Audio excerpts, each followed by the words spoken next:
दुर्गा प्रसाद को 5 दिन हो गए थे सरकारी दफ्तर के चक्कर लगाते हुए, मगर उनका काम नहीं हो रहा था। बेचारे अपने गांव से सुबह घर से निकलते थे, बस में बैठकर शहर पहुंचते, फिर घंटों साहब लोगों से मिन्नतें करते, मगर किसी ने उनकी नहीं सुनी। बस का टिकट भी लग रहा था, साथ में 5 दिन खराब हो चुके थे।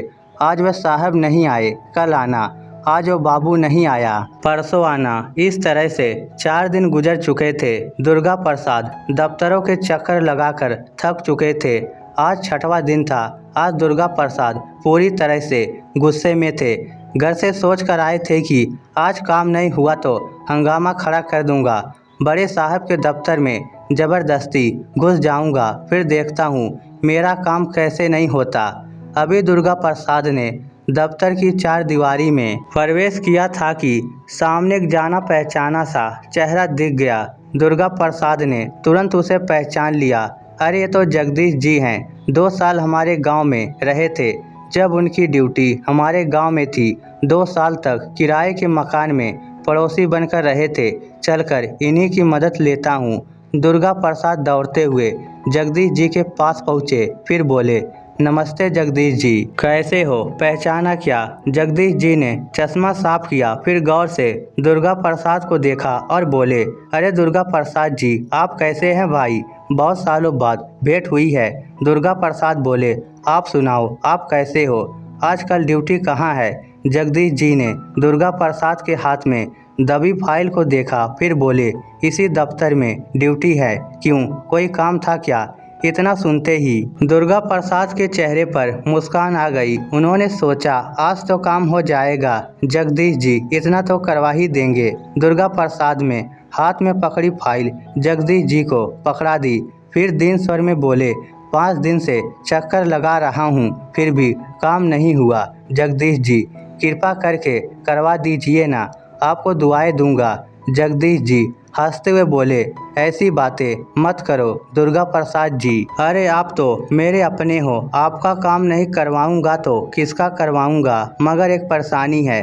दुर्गा प्रसाद का चेहरा उतर गया। जल्दी में बोले, क्या परेशानी है? जगदीश जी धीरे से बोले, जिस अफसर के पास आपके काम वाला फाइल है वह जरा लालची है। औरों से तो इस काम का 2000 लेता है, मगर मैं आपका काम 1000 में करवा दूंगा। दुर्गा प्रसाद 5 दिनों से बहुत परेशान हो चुके थे, इसलिए तुरंत बोले, करवा दो जगदीश जी, आपकी बड़ी मेहरबानी होगी। ये लो 1000 रुपये लो। जगदीश जी एहसान करते हुए बोले, ये आपके लिए कर रहा हूँ। 1 घंटे के बाद 10 नंबर कमरे से अपनी फाइल ले जाना, आपका काम हो जाएगा।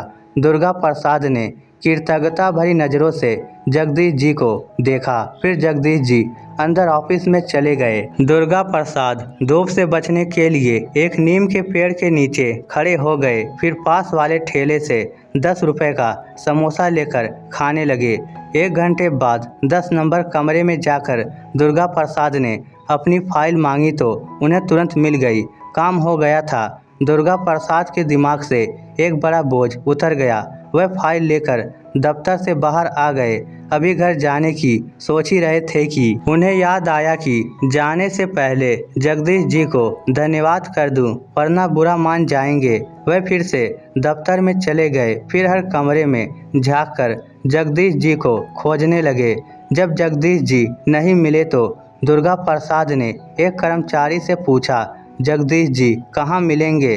कर्मचारी ने कहा, लंच हो गया है, इस समय जगदीश जी कैंटीन में मिलेंगे।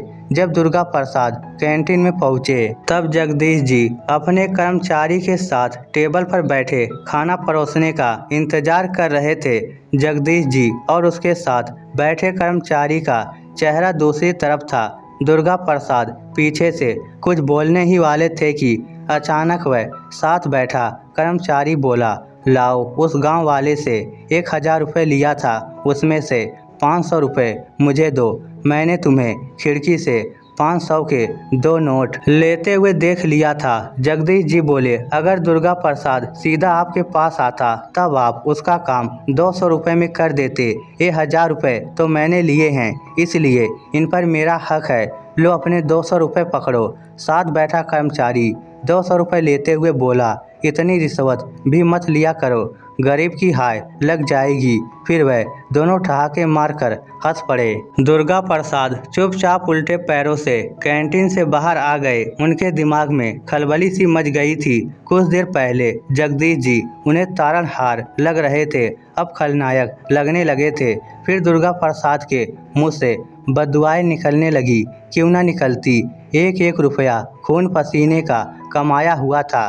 कुछ दिनों बाद दुर्गा प्रसाद अखबार पढ़ रहे थे, तब उनकी नज़र एक न्यूज़ पर गई तो वह ठिठक गए। न्यूज़ में लिखा था कि जगदीश जी का एक्सीडेंट हो गया है और वह कोमा में चले गए हैं। उनके घर वालों का रो रो कर बुरा हाल है।